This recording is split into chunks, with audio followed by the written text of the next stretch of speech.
Hey gang, I had to take a break from the Yamaha mini disc repair thing. That whole kerfuffle got to be rather tedious after a while. Both units apart about 2 times, if not 3. Tried everything, lubing drives and silicon-based oil, and, well, everything I could come up with, and basically I didn't gain nothing. I ended up with 2 mini disc players with 2 bad drives. So I may post an update on that. In the meantime, here probably most of you have recognized what that is. I built one of these Tesla coils. You hear the rain in the background and the thunder. It's the first time it's rained in about 5 months, but at any rate, I'd never built one of these as a kid, and I had all this junk laying around, so I just thought I'd give it a shot, figured out how to get her wound, and used a very little speed drill through a variac and blah blah blah, you know, on double-sided tape, and it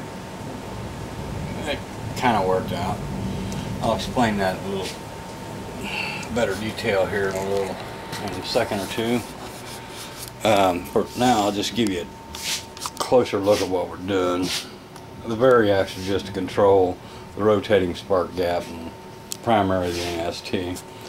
The primary, the NST rather, excuse me. Find the right buttons on this thing. It's 60 milliamp, 12,000 volt, 12 kV. It's got a, well, that's a toilet flange down there mounted on that piece of 2-inch cherry planking. I don't know if you can really see that, but it's a pretty nice piece of wood.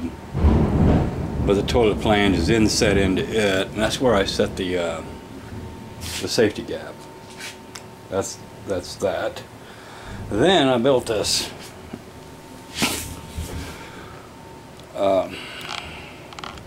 rotating spark gap. I keep hitting the wrong buttons here. It's an old synchronous motor. Actually, it's asynchronous, but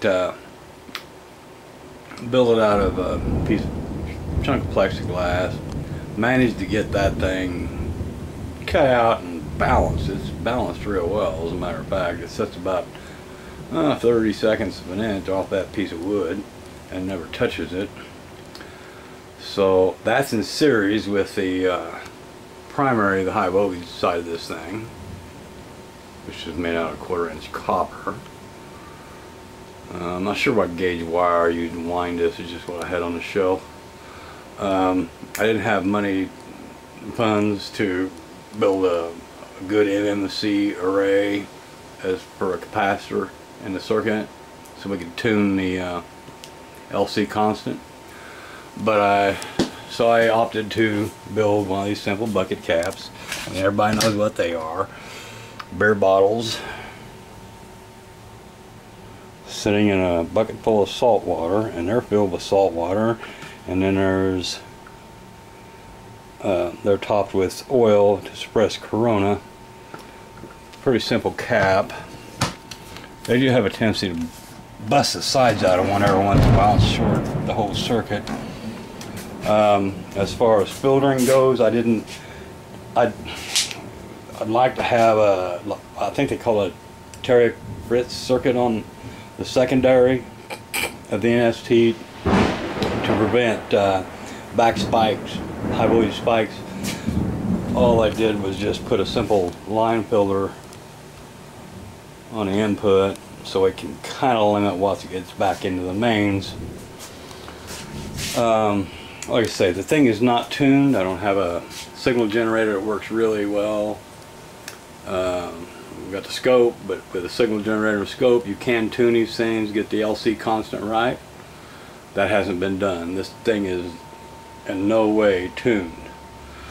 But without further ado, I thought we'd just fire it up. This is a lot better than looking at mini disc players, recorders.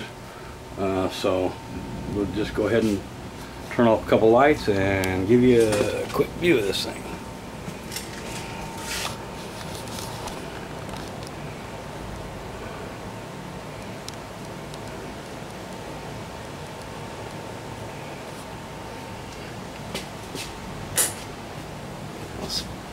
spin the rotating spark gap up first, and then I'll start increasing the voltage on the primary of the NST. And let's see what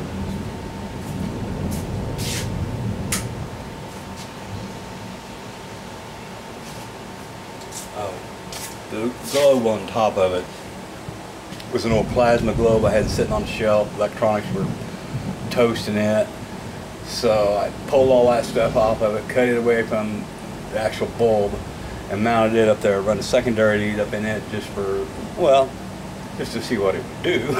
And that's why that's sitting there. Enough said. Bring up the primary voltage on the NST.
I'm not sure.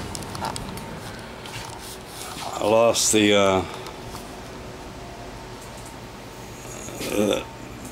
cap in the high voltage circuit, I think. I think it probably did pop a beer bottle. That's usually the case when it just kills the spark in the secondary of the high voltage tower. So no big deal. We just have to drink another Corona Light or whatever them things are, and rebuild the cap, or make a proper MMC array one of these days. Who knows? I'm kind of bored with this project too, but I just thought we'd run this one by you. It was an interesting experiment. It's a break from the monotony of working on stuff like we've been working on. So that's it for now. Thanks for watching.